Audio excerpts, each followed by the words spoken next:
Cheque ನನ್ನ ಹೆಸರಲ್ಲಿದೆ, ನಿಮ್ಮ ಹೆಸರಲ್ಲಿ ಕಂಪ್ಲೇಂಟು, ಅದು ಪೇಟೆಂಟ್ಲಿ ಡಿಫೆಕ್ಟಿವ್. ನೋಟಿಸ್ ವಿಷಯ ಹೇಳಿದ್ರಿ, ನೋಟಿಸ್ ಪರ್ಪಸ್ ಏನು ಅಂತ ನೆನ್ನೆ ಒಂದು ಜಜ್ಮೆಂಟ್ ಅಲ್ಲಿ ಬರ್ತೀನಿ, ಇನ್ನೊಂದ್ರಲ್ಲಿ ಡೀಟೇಲ್ ಆಗಿ ಬರೆದು ಒಂದು ರಿಪೋರ್ಟ್ ಮಾಡ್ತೀನಿ. Notice is not the one which is required for the conclusion of the offence as a parameter. Notice is giving one more chance for the accuse to retrace ಈ step ಅಂತ ನೆನ್ನೆ ಬರ್ದಿದ್ದೀನಿ. ಪೂರ್ತಿ ಬರೆಯಕ್ ಆಗ್ಲಿಲ್ಲ ಅದು, because it was on the admission. Final hearing ಬಂದಾಗ detail ಆಗಿ ಅದನ್ನ ಚರ್ಚೆ ಮಾಡಿ ಬರಿತೀನಿ. ಯಾವ ಕಾರಣಕ್ಕೋಸ್ಕರ ಆಕ್ಟ್ ಒಳಗಡೆ 15 ದಿವಸ ಕೊಟ್ರು ಒಂದು ನೋಟಿಸ್ಗೆ ಅಂತಂದ್ರೆ ಹಲವಾರು ಕಾರಣಗಳಿರುತ್ತೆ.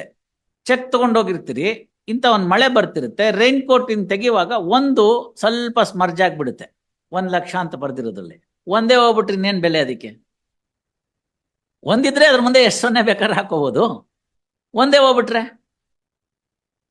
MC ಅಡ್ವರ್ಟೈಸ್ಮೆಂಟು ಟಿಕ್ ಟಿಕ್ ಅಂತ ನೀಡ್ಬಿಡೋದು ಹಂಗಾಗ್ಬಿಡುತ್ತೆ. ಅಂತ ಸಂದರ್ಭ ಇರ್ಬೋದು. ಅವಾಗ ಚೆಕ್ ಆಬ್ಲಿಟ್ರೇಟ್ ಆಯ್ತು ಅಂತ. ನನ್ಗೊಂದು ಚೆಕ್ ಬರೋದಿರುತ್ತೆ ಇವತ್ತು, ದುಡ್ಡು ಬಿಸ್ನೆಸ್ ಹೌಸಸ್ ಅಲ್ಲಿ ಅದೆಲ್ಲ ಕಾಮನ್. ನಾವೆಷ್ಟು ಡೆಪಾಸಿಟ್ ಮಾಡಿದ್ವ ಇವತ್ತು, ಈ ಫರ್ಮು ಆ ಫರ್ಮು ಎಲ್ಲ ಎಷ್ಟು ಬಂತು, ಅವೆಲ್ಲ ಬಂದ್ಮೇಲೆ ಏನಾಯ್ತು, ಓಕೆ ನನ್ನ ಹತ್ರ ಅಬೌಟ್ 10 to 12 lakhs ಇವತ್ತು ಬೈ ಅಬೌಟ್ 11:45 12 o'clock ನನ್ನ ಅಕೌಂಟಲ್ಲಿ ಇರುತ್ತೆ.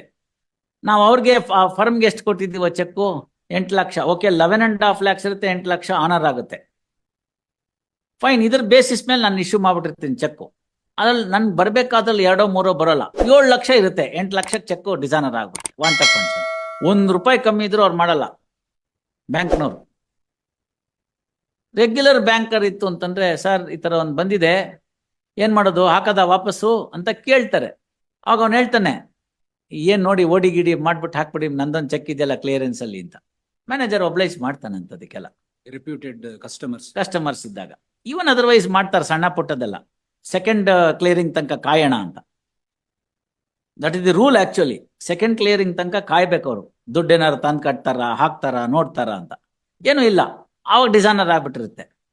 ಇಂಥ 10 ಹಲವು ಸಂದರ್ಭಗಳಲ್ಲಿ ನಾನು ಎಷ್ಟೆಲ್ಲ ಲಿಸ್ಟ್ ಮಾಡಿಟ್ಟಿದ್ದೀನಿ ಏನೇನು ಬರ್ಬಹುದು ಅಂತ. ಇದರ ಆಧಾರದ ಮೇಲೆ ಅವ್ರು ಕೊಡ್ತಾರಲ್ಲ ಬ್ಯಾಂಕ್ ಇದೊಂದು ಎಂಡಾರ್ಸ್ಮೆಂಟ್ ಆಧಾರದ ಮೇಲೆ, ಅವುಗಳಲ್ಲಿ ಕೆಲವನ್ನೆಲ್ಲ ನಾವು ಸರಿಪಡಿಸ್ತಕ್ಕಂಥ ಅವಕಾಶಗಳಿರ್ತವೆ. ಹೆಸರು ತಪ್ಪಾಗ್ಬಿಟ್ಟಿರೋದು, ಇನಿಷಿಯಲ್ ತಪ್ಪಾಗ್ಬಿಟ್ಟಿರೋದು, ಒಂದು ನಂಬರ್ ಬಿಟ್ಟು ಹೋಗಿರೋದು, ಡೇಟ್ ತಪ್ಪಾಗಿ ಬರ್ಬಿಡೋದು. ನೀವಾಗ ನೋಡಿ 31/12/2024 ಬರ್ದು ಅಭ್ಯಾಸ ಆಗಿರುತ್ತೆ. 11/25 ಹಾಕುವಾಗ 11/24 ಅಂತ ಬರ್ಬಿಡೋ ಅಭ್ಯಾಸ ಬಂದ್ಬಿಡುತ್ತೆ. ಅಷ್ಟು ವರ್ಷ ಪೂರ್ತಿ ಡೇಟ್ ಹಾಕಿರ್ತೀವಲ್ಲ.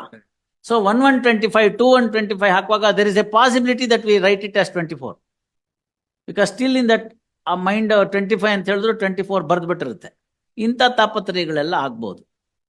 ಈಗ ಅವನು ಅಪರಾಧಿ ಮನೋಭಾವದಿಂದ ತೊಂದರೆ ಕೊಟ್ಟನಾ, ಇಲ್ಲ ನಿಜವಾದ ಸದ್ಭಾವನೆಯಿಂದ ಉಂಟಾದಂತ ತಾಪತ್ರಯವಾ ಇದು ಅಂತ ನೋಡ್ಬೇಕು. ನೋಡ್ಬಿಟ್ಟು ಶಾಸನ ಬರ್ದವ್ರು ಏನ್ ಮಾಡಿದ್ರು, ಇಲ್ಲ ಇಂಥ ಎಷ್ಟೋ ಸಂದರ್ಭಗಳಿರ್ಬೋದು, ಹಾಗಾಗಿ ಡೈರೆಕ್ಟ್ ಆಗಿ ಅವನ್ನ ಕ್ರಿಮಿನಲ್ ಕೋರ್ಟ್ ತಂದು ನಿಲ್ಸೋದು ತಪ್ಪಾಗತ್ತೆ, ಒಂದು 15 ದಿವಸ ಅವ್ನಿಗೆ ಅವಕಾಶ ಕೊಡೋಣಪ್ಪ, ಕೊಟ್ಟು ಅವ್ನು ಅದ್ರಲ್ದುಗಡೆ ದುಡ್ಡು ಕೊಡದೆ ಹೋದ್ರೆ ತೊಂದರೆ ಆಗ್ಲಿ ಅಂತ.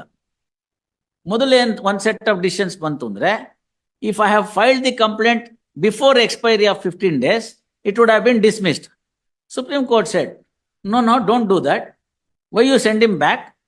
You take the cognizance after the 15 days. Per se defective complaint ಹಾಕಿದ್ರು ಕೂಡ ಏನಂದ್ರು ಸುಪ್ರೀಂ ಕೋರ್ಟ್ನವರು, ಬೇಡ ಅವೆಲ್ಲ ಏನು ಮಾಡಕ್ ಹೋಗ್ಬೇಡಿ, you wait for 15 days.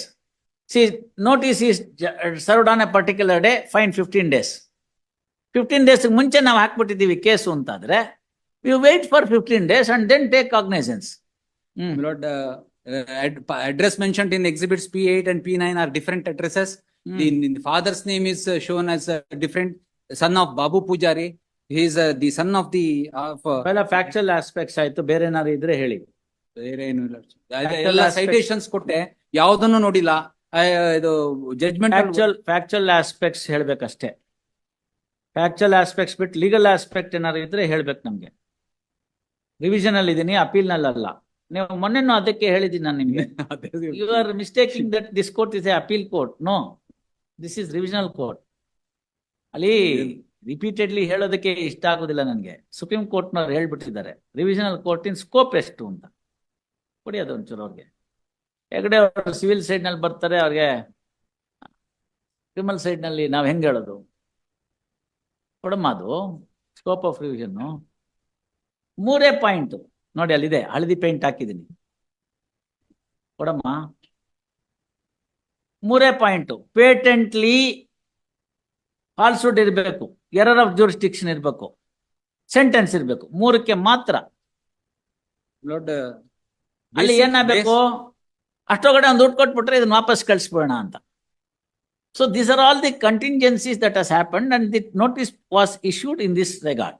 ಇದಾಯ್ತು. ನಿಮ್ ಕೇಸಲ್ಲಿ ಏನಾಗಿದೆ? ನೋಟಿಸೇ ಸರ್ವಾಗ್ಲಿಲ್ಲ, ನಾನೇನ್ ಮಾಡ್ಲಿ ಅಂತ ಸಂದರ್ಭದಲ್ಲಿ ನಾನೇನ್ ಮಾಡ್ಲಿ ಅಂತ. Well, Indian bank association say on the day when you go before the court,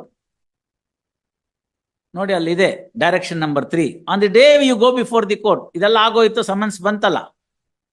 on the day when you go before the court, what you are required to do is not file a bail application and all, simply execute a bond. ನೀವು ಕರೆದಾಗ ಬರ್ತೀನಿ sir ಅಂತ ಅದನ್ನ ಹೇಳಿದಾರಲ್ಲಿ, no question of any bail and all these things. Simple enter a bond that I will come whenever you call, I will come. ಅದಕ್ಕೇನೋ ಒಂದು ದುಡ್ಡು ಕಾಸು, ಒಂದು ಬಾಂಡ್ ಬರ್ಕೊಟ್ಬಿಡಿ ಅಂತ. ಬಾಂಡ್ ಬರ್ಕೊಟ್ಬಿಟ್ಟು on the very same day you should either file an application under 145(2) or enter the plea that I am not liable to pay. And if you say that you are not liable to pay, but you don't file any application under 145(2), the case should start with defense evidence, not with the complainant evidence. ಕೆಲವರು magistrate ನನ್ನ ಹತ್ರ ಪಾಠ ಮಾಡಿಸ್ಕೊಂಡವ್ರು ಮಾಡ್ತಾ ಇದ್ದಾರೆ. ಇನ್ ಕೆಲವು ಕಡೆ ಲಾಯರ್ಗಳೆಲ್ಲ ಅವ್ರು ಜಗಳಕ್ಕೆ ಬಿದ್ದ್ಬಿಟ್ಟಿದ್ದಾರೆ. ಏನ್ರಿ ಎಲ್ಲ ಗೊತ್ತಿರೋದಿಲ್ಲ ನಿಮ್ಗೆ, ನಿಮ್ನ್ಯಾರು ಮನ್ಸಿಪ್ ಮಾಡಿದವರು ಅಂತ. ಅವ್ರಿಗೆಲ್ಲ ಉತ್ತರ Supreme Court judgment. This was in 2013, reported in 2014 AIR. We are in 24. So the case should commence in that fashion. Aitala, you should say why you are not liable, like the leave to defend in order 37(3). You understand that? proper. Summary suit ಅಲ್ಲಿ ಹಾಕ್ತಿವಲ್ಲ 37 rule 3 ನಲ್ಲಿ leave to defend. Similar way they have said there may be genuine case, 1 in a lakh. There you have a defense. ದುಡ್ಡೆಲ್ಲ ಕೊಟ್ಬಿಟ್ಟು ರೆಸಿಟಿ ಎಲ್ಲ ಇದ್ರು ಅವ್ನು ತಿರ್ಗಾ ಹಾಕ್ಬಿಟ್ಟಿರ್ಬೋದು. ಅಂತ ಕೇಸಲ್ಲಿ ನಿಮ್ ಪ್ರೂಫ್ ಇದ್ರೆ ಕೊಟ್ಬಿಟ್ರೆ ಕಣ್ಮುಂದೆ ಮುಗ್ದೋಯ್ತು. ಅವಾಗ ಅಲ್ಲೇ ಡಿಸ್ಮಿಸ್ ಮಾಡು ಅಂತಾನು. ಇಲ್ಲದೆ ಹೋದ್ರೆ you should file an application seeking permission to cross examine the complainant who is to be treated as PW based on the affidavit only. ಮುಂಚೆ ಹಾಕಿರ್ತಾನಲ್ಲ ಕಂಪ್ಲೇಂಟ್ ಜೊತೆಗೆ ಅಫಿಡವಿಟ್, ಅದೇ examination chief. No more examination is necessary. ಅದ್ರ ಮೇಲೆ treatment ಮಾಡು ಅಂತ. ಹಂಗೆ ಮಾಡಿದ್ಮೇಲೆ ಅದ್ರ ಕ್ರಾಸ್ ಎಕ್ಸಾಮಿನೇಷನ್ ಮಾಡಬೇಕು ಅಂತ ಹೇಳ್ತಾರೆ. ಆಮೇಲೆ ಡಿಫೆನ್ಸ್ ಎವಿಡೆನ್ಸ್ ಅಂತ. ಆ ಅಪ್ಲಿಕೇಶನ್ ಇಲ್ದರೆ the case should commence with defence evidence ಅಂತ. So question of notice is not a that component which will say that it is commission of 138 or not. Notice is only a second chance for him to retrace. One more chance for him to pay the money. Service ಆಗಿಲ್ಲ ಅಂದ್ರೆ ಗೊತ್ತಾಯ್ತಲ್ಲ, court ಮುಂದೆ ಬಂದಿದ್ದೀರಲ್ಲ, ಅವತ್ತು ದುಡ್ಡು ಕೊಡಿ. ಇನ್ನೂ 15 ದಿವಸ ಆಯ್ತಲ್ಲ, ತಿಂಗಳಾಯ್ತಲ್ಲ, ಇವತ್ತಿಗೂ ಕೊಟ್ಟಿಲ್ವಲ್ಲ.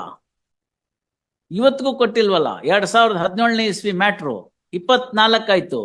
15 ದಿವಸ, ಎಷ್ಟು 15 ದಿವಸಗಳಾಗೋಯ್ತು. Double. That's why no question of any other issue. Anything else ಬರ್ಕೊಳ್ಳಿ. ಹಾರ್ಟ್ ಶ್ರೀ ವಿಶ್ವನಾಥ್ ಹೆಗಡೆ.